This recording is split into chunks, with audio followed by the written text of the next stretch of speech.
E aí rapaziada, beleza? Bem-vindo a mais um vídeo do canal Sonegador. Hoje é a última parte, a parte 4, lendo Esquerda e Direita, Perspectivas para a Liberdade, do Murray Rothbard. Hoje é a última parte que eu vou terminar o livro, fazer a última parte da leitura comentada, né? Vão ser quantos capítulos mesmo? Dois capítulos, 7 páginas. Então vamos lá. Em defesa do otimismo. Feita uma reorientação adequada do espectro ideológico, quais seriam então as perspectivas para a liberdade? Vejamos, aqui está mais interessante. Nada há de espantoso em que o libertário contemporâneo, vendo o mundo a se tornar socialista e comunista e acreditando-se virtualmente isolado e à margem de qualquer possibilidade de ação popular conjunta, tenda a impregnar-se de pessimismo quanto às suas perspectivas a longo prazo, né? Estava falando que o libertário contemporâneo, vendo o mundo se tornar socialista e comunista, fica pessimista, né? Mas isso é perigoso porque você pode se render ao conservadorismo, como vimos aqui, né? Mas o panorama ilumina-se de imediato quando nos damos conta de que o requisito indispensável à civilização moderna, a derrocada da velha ordem, foi levado a cabo pela ação libertária das massas, irrompendo no Ocidente em revoluções tão grandiosas quanto a francesa e a norte-americana, provocando as glórias da Revolução Industrial e os avanços da liberdade, da mobilidade e os padrões de vida ascendentes que até hoje conversamos. Apesar das oscilações reacionárias, no sentido de um retorno ao estatismo, o mundo mantém-se num plano muito superior ao do mundo do passado. Quando consideramos também que, de uma maneira ou de outra, a velha ordem do despotismo, do feudalismo, da teocracia e do militarismo dominou todas as civilizações humanas até a civilização ocidental do século XVIII, o otimismo quanto ao que o homem conquistou e pode conquistar deve se tornar ainda maior. Ele está incentivando, né, como o próprio título do capítulo fala, o otimismo libertário. É possível retrucar, entretanto, que esse árido registro histórico de despotismo e estagnação apenas reforça o pessimismo das pessoas, pois mostra a persistência e a durabilidade da velha ordem e a pretensa fragilidade e o esmorecimento da nova, sobretudo em vista do retrocesso ocorrido no século passado. Mas uma análise de tal superficialidade deixa de considerar a grande mudança ocorrida com a revolução da nova ordem, mudança claramente irreversível, pois a velha ordem pôde persistir ao longo de séculos em seu sistema de escravidão, apenas porque não despertava quaisquer expectativas ou esperança nas mentes de populações imersas na penúria. O quinhão que lhes cabia era viver e subsistir em animalesca labuta na escravidão, enquanto obedeciam de forma incondicional às ordens de seus senhores, designados por Deus. Mas a Revolução Liberal implantou de modo indelével no espírito dos povos, não apenas do Ocidente, mas também no mundo subdesenvolvido, ainda sob domínio feudal, um ardente desejo de liberdade de terra para o campesinato, de paz entre as nações e, talvez acima de tudo, de mobilidade de padrões de vidas ascendentes, que só lhes podem ser assegurados por uma civilização industrial. As classes subalternas jamais voltarão a aceitar a servidão insensata da velha ordem, e dadas essas exigências, que o liberalismo e a revolução industrial vieram despertar, a vitória final da liberdade é inevitável.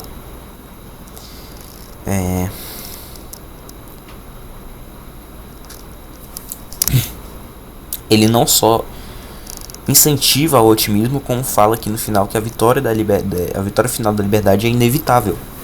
Então nós vamos vencer. Murray Rothbard, o coach do libertarianismo. Brincadeira. Apenas a liberdade, apenas o mercado livre podem organizar e preservar um sistema industrial. E quanto maior é a população, mais necessário se faz um funcionamento desembaraçado dessa economia industrial. O laissez-faire e a exigência de um mercado livre tornam-se mais evidentes à medida que um sistema industrial amadurece.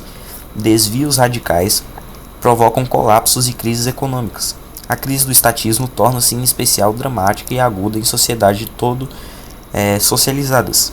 Por isso, o colapso inevitável do estatismo tornou-se flagrantemente notório, em primeiro lugar, nos países de campo socialista, isto é, comunista, pois o socialismo defronta-se de maneira mais direta com as contradições internas do estatismo. Tenta com desespero cumprir as metas que anuncia em relação ao crescimento industrial, a padrões de vida mais elevados para a população e ao definhamento final do Estado, e cada vez mais torna-se incapaz de alcançá-las mediante seus meios coletivistas, onde o colapso inevitável do socialismo. Então, o coletivismo ele sempre vai colapsar uma sociedade, não importa onde for tocado, se é pelo Estado, se é sem. O coletivismo sempre acaba se colapsando tanto por meios econômicos quanto por sociais. A gente viu isso na política do New Deal nesse mesmo livro, né? O coletivismo é uma bosta, resumidamente. No entanto, a progressiva falência do planejamento socialista foi em parte obscurecida de início, e isto porque os leninistas tomaram o poder não num país capitalista desenvolvido, como Marx erroneamente o previra, mas em um país submetido à opressão do feudalismo. Em segundo lugar, por muitos anos após a tomada do poder, os comunistas não tentaram impor o socialismo à economia. Na Rússia soviética, não fizeram até que a coletivização forçada implantada por Stalin no início da década de 30 viesse a anular a sabedoria da nova política econômica de Lenin, que Bukharin, o teórico favorito de Lenin, Bukharin, teria ampliado na direção de um mercado livre. Caralho, não sabia disso. Mesmo supostamente fanáticos líderes comunistas da China não impuseram a economia socialista daquele país até os fins da década de 1950. Então eles usaram do livre mercado antes de implementar uma política socialista. Isso é muito interessante, porque eles podem ter crescido por causa disso. Em todos esses casos, a crescente industrialização provocou uma série de colapsos econômicos de tal gravidade que os países comunistas, contrariando seus princípios ideológicos, tiveram-se de afastar-se passo a passo do planejamento central e retornar a diversos graus e formas de um mercado livre. Porque o livre mercado é o que progride a sociedade, a economia. O planejamento central só regride, então eles tiveram que voltar. O plano Lieberman para a União Soviética ganhou enorme notoriedade, mas o inevitável processo de dessocialização foi muito mais longe na Polônia, na Hungria e na Tchecoslováquia. A Iugoslávia, porém, foi o país que mais avançou, liberta da rigidez stalinista mais cedo que esses outros países, promoveu sua dessocialização em apenas 12 anos, em ritmo tão acelerado e levando-a a tal ponto que hoje sua economia mal pode ser considerada mais socialista que a da França. O país continua sendo governado por pessoas que se intitulam comunistas, mas isso é irrelevante para o plano dos fatos sociais e econômicos básicos. O planejamento central virtualmente desapareceu na Iugoslávia. O setor privado não só predomina na agricultura, como é forte também na indústria. O próprio setor público foi tão radicalmente descentralizado e submetido às provas da livre arbitragem dos preços e do lucro e perda, bem como a propriedade de cada fábrica pela cooperativa de seus trabalhadores, que mal se poderia falar da sobrevivência de um verdadeiro socialismo. Então, assim, ele se intitulava comunista, mas mal se pode falar que é um comunismo isso. Só resta por ser dado no caminho que leva ao capitalismo completo, o passo final de converter o controle sindical dos trabalhadores em cotas individuais de propriedade. A China comunista e os abalizados teóricos marxistas de Monthly Review perceberam claramente a situação e lançaram um alarme de que a Iugoslávia deixara de ser um país socialista.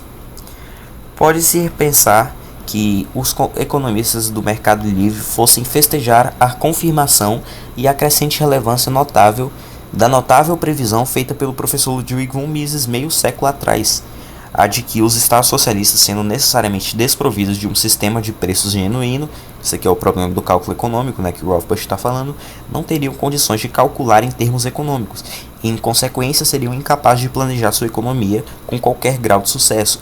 Pelo motivo que eu falei, é um artigo aí que eu vi atrás do Rothbard. Sem o cálculo econômico, os produtores não sabem onde alocar seu recurso. Na verdade, um discípulo de von Mises anteviu esse processo de dessocialização no romance escrito há alguns anos. E, no entanto, nem esse autor, nem qualquer outro economista do mercado livre deu o mais leve indício de sequer admitir que dirá aclamar a ocorrência desse processo nos países comunistas. Talvez porque sua posição quase histérica em face da pretensa ameaça do comunismo os impeça de admitir qualquer dissolução no suposto monopólio que os ameaça.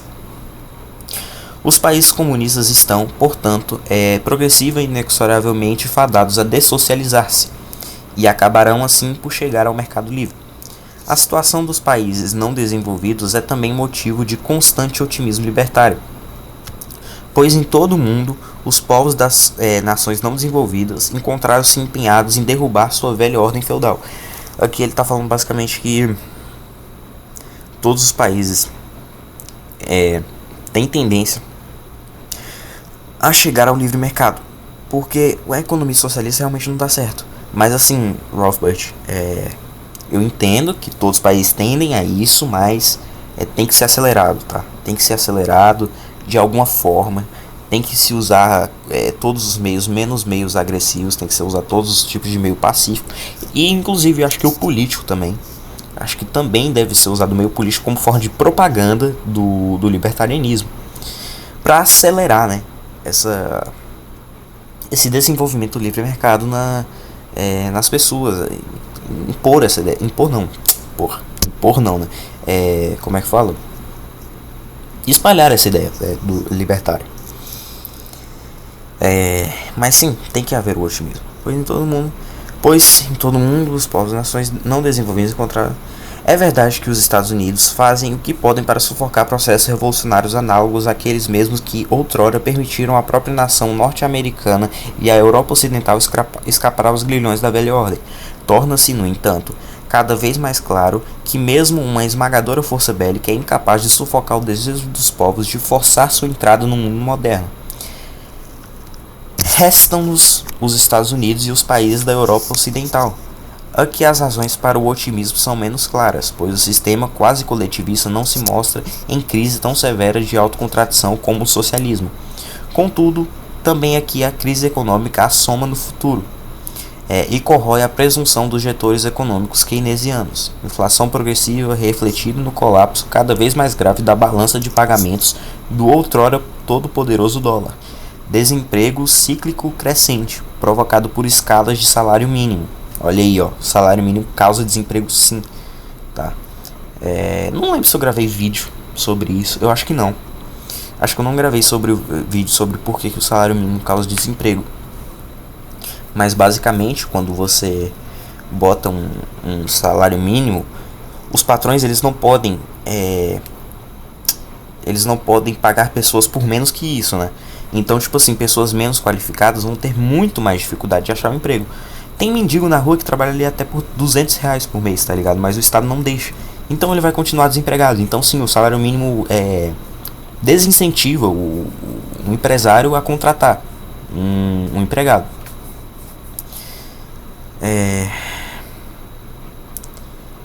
Esse caso do salário mínimo é a acumulação mais profunda e prolongada das distorções antieconômicas geradas pela economia de guerra permanente. Além disso, as crises potenciais dos Estados Unidos não são só econômicas. Há entre a juventude norte-americana uma efervescência animadora e contagiante contra os grilhões da burocracia centralizada, da educação uniforme do povo e da brutalidade e opressão exercidas pelos agentes subalternos do Estado. Mas ainda a manutenção de um amplo grau de liberdade de expressão e de uma estrutura democrática facilita, pelo menos a curto prazo, o possível crescimento de um movimento libertário. Caralho, olha aqui. Mas ainda a manutenção de um amplo grau de liberdade de expressão e uma estrutura democrática. Olha isso. Então, tipo assim, o Rothbard não é totalmente contra a democracia. Uma estrutura democrática facilita. Claro, ele é um anarcapitalista, óbvio, né? Mas, tipo assim, olha o que ele está falando. Pelo menos a curto prazo, né? O possível crescimento de um movimento libertário. Eu concordo com o Rothbard. Os Estados Unidos têm também a sorte de possuir, ainda que semi-esquecida, sobre o envoltório estatista e tirânico da primeira metade do século, uma grande tradição de pensamento e ação libertários. O próprio fato de que muito dessa herança reflete-se até agora na retórica popular, mesmo que destituída da sua significância na prática, fornece uma base ideológica substancial para um futuro partido da liberdade. Mais uma vez falando de partido. Falou de democrático e falou de partido. Rothbard. Gradualismo. Que isso? Ok, pode ser que eu esteja entendendo errado, mas é o que está escrito, né? Vamos lá. A importância do otimismo. Último capítulo. Para fechar. Aquilo que os marxistas chamariam de condições objetivas para o triunfo da liberdade existe, portanto, por toda parte no mundo, e mais do que em qualquer época passada, pois, em toda parte, o povo optou por padrões de vida mais elevados e pela promessa da liberdade, e, em toda parte, os vários regimes de estatismo e coletivismo não têm como alcançar essas metas. O que falta, portanto, são apenas as condições subjetivas para a vitória, isto é, um corpo cada vez maior de libertários esclarecidos, que difundam entre os povos do mundo a mensagem de que a liberdade e o mercado totalmente livre oferecem a saída para os seus problemas e crises. A liberdade não pode ser alcançada na sua plenitude a menos que exista libertários em número suficiente para conduzir os povos ao caminho certo. Então tem que difundir essas ideias, né? Essa mensagem de que a liberdade e o livre mercado oferecem a saída para todos os problemas e crises, né? Mas talvez o maior obstáculo à criação de tal movimento seja a desesperança e o pessimismo típicos do libertário no mundo de hoje. Muito desse pessimismo se deve à sua interpretação equivocada da história e ao fato de que ele se julga a si mesmo e seus poucos confrades irremediavelmente isolado das massas e, por conseguinte, das alterações de curso porque passa a história. Converte-se então num crítico isolado dos eventos históricos, ao invés de numa pessoa que se considera parte integrante de um movimento potencial que pode fazer história e a fará. O libertário moderno esqueceu que o liberal dos séculos 17 e 18 enfrentou desvantagens muito mais esmagadoras que aquelas com que ele hoje se defronta, pois naquela época, antes da Revolução Industrial, a vitória do liberalismo estava longe de ser inevitável. E contudo, o liberalismo naquele tempo não se contentava em permanecer um partido insignificante e obscuro. Ao contrário, uniu teoria e ação. Olha aqui, ó. Rothbard sendo pragmático. O liberalismo nasceu e desenvolveu-se como uma ideologia e orientando e guiando as massas. Fez a revolução que mudou o destino do mundo, pela monumental ruptura que operou. Essa revolução no século XVIII transformou a história de uma crônica de estagnação e despotismo num movimento contínuo rumo a uma verdadeira utopia secular de liberdade, racionalidade e abundância. A velha ordem está morta ou moribunda, e as tentativas reacionárias de gerir uma sociedade e uma economia modernas, mediante modalidades diversas de retrocesso à velha ordem, estão fadadas ao fracasso total. Os liberais do passado deixaram para os libertários modernos uma gloriosa herança, não só de ideologia, mas de vitórias contra vantagens ainda mais devastadoras. Os liberais do passado também deixaram como herança a estratégia e as táticas adequadas para o uso dos libertários, não somente por terem assumido a frente das massas ao invés de permanecerem à margem, mas também por não se terem deixado enredar num otimismo imediatista. Pois esse otimismo, por não ser realista, leva diretamente à desilusão e, em consequência, ao pessimismo quanto aos resultados finais, do mesmo modo que, no reverso da moeda, o pessimismo quanto às perspectivas a longo prazo leva à concentração exclusiva e autodestrutiva em resultados imediatos e de curto alcance.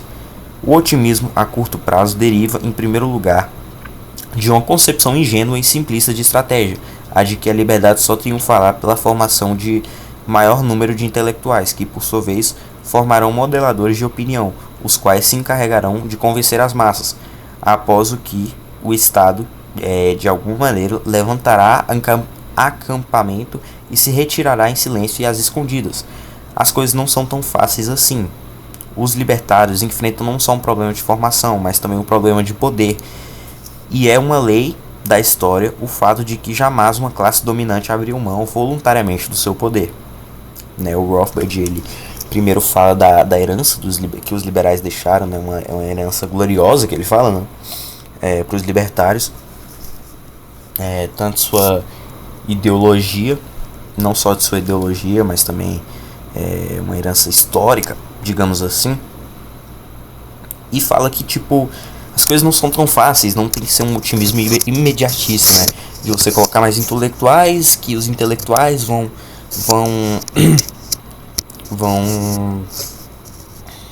como é que fala, porra? Os intelectuais vão influenciar as massas e aí o Estado voluntariamente vai sair do poder. Não, não é assim que funciona. Por mais que tenha libertários que acreditam que seja assim, mas não é assim, não é fácil, tá? Mas, sem dúvida alguma, nos Estados Unidos a questão do poder pertence a um futuro remoto. Para o libertário, a principal tarefa do momento presente é desvencilhar-se de seu desnecessário e debilitante pessimismo. Ter em mira a vitória final e tomar o caminho que leva à sua consecução. Para tanto deve, talvez, antes de mais nada, retificar-se drasticamente sua concepção equivocada do espectro ideológico. Deve descobrir quem são seus amigos e aliados naturais, e talvez, acima de tudo, quem são seus inimigos. Munido desse conhecimento, que prossiga nesse espírito de otimismo radical quanto aos resultados finais, corretamente definidos por Randolph Bourne, uma das grandes figuras da história do pensamento libertário, como o espírito da juventude, e deixe que as estimulantes palavras de Bourne sirva também de guia para o espírito de liberdade. Vamos ver as palavras de Bourne. A juventude é a corporificação da razão em luta contra a rigidez da tradição. A juventude faz a tudo que é velho e estabelecido a pergunta impiedosa: por quê? Para que serve isso? E, quando recebe dos defensores respostas inarticuladas e evasivas, aplica seu próprio espírito de racionalidade lúcido e claro a instituições, costumes e ideias, e julgando-os estúpidos, frívolos ou perniciosos, põe-se instintivamente a trabalhar para derrubá-los e construir em seu lugar as coisas que fervilham em sua fantasia. A juventude é a levedura que mantém todas essas atitudes de questionamento e análise em fermentação no mundo. Não fosse por essa atividade perturbadora que ela exerce, com sua aversão e sofismas e falsas aparências, suas insistências nas coisas como elas são, a sociedade pereceria por simples deterioração. A esperteza da geração mais velha, na medida em que se adapta ao mundo, consiste em esconder-se das coisas desagradáveis onde for possível, ou manter uma conspiração de silêncio e um complicado simulacro de que tais coisas não existem. Mas enquanto isso, as feridas não deixam de ir supurando. A juventude é o antisséptico drástico, põe à mostra os males ocultos e insiste em que sejam explicados. Não é de espantar que a geração mais velha tenha temor e desconfiança dos mais jovens. A juventude é o nêmesis vingador em seu rastro. Nossa gente idosa é sempre otimista em suas opiniões sobre o futuro. A juventude é pessimista em relação ao presente e gloriosamente esperançosa quanto ao futuro. E é essa esperança que é a alavanca do progresso. A única alavanca do progresso, pode-se dizer. O segredo da vida é, portanto, jamais perder esse elevado espírito juvenil. Da turbulência da juventude deveria emergir esse sutil precipitado, um sadio, forte e agressivo espírito de arrojo e realização.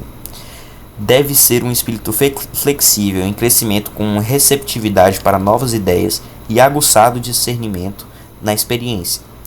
Conservar vividas e verdadeiras as próprias reações é ter encontrado o segredo da eterna juventude. E a eterna juventude é a salvação. Belas palavras de Bourne. Belas palavras, belas palavras. E assim termina. E assim termina, rapaziada, o livro Esquerda e Direita, Perspectivas para a Liberdade. Primeiro livro do canal que eu li completo. leitura comentada, né? Porque eu tenho um audiobook de Anatomia do Estado, que vai ser o próximo livro que eu vou fazer uma leitura comentada. Eu só fiz o audiobook dele, não uma leitura comentada. Cara, esse livro, ele é um pouco complicado, assim, porque esse livro, o Esquerda e Direita, ele é um pouco complicado porque ele tem muito coisa histórica. Não é algo filosófico, econômico, como eu estou acostumado, né, com Hoppe. É algo... Ele começa muito história. E é interessante também, é muito interessante, você vê o New Deal ali, a velha ordem americana, né, ele fala dos marxistas, dos leninistas. Cara, é muito louco, porém é um pouco difícil de pegar algumas coisas ali. Eu posso ter tido entendimentos errados e tudo, mas o Rothbard ele nos alerta, né, nesse livro a sermos otimistas, não otimistas imediatistas, né, que querem tudo no agora e aí vai se frustrar e se tornar um pessimista, né, um pessimista conservador, conservantista, que acha que o comunismo, se não for combatido agora, vai tomar conta. Não, cara, seja um otimista juvenil, como o Bourne fala. Um questionador, né? Que, como ele fala que é a única alavanca do progresso. Então, dado minhas considerações finais, um ótimo livro, curto.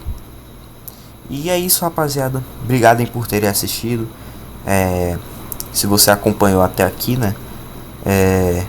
Valeu. Até a próxima.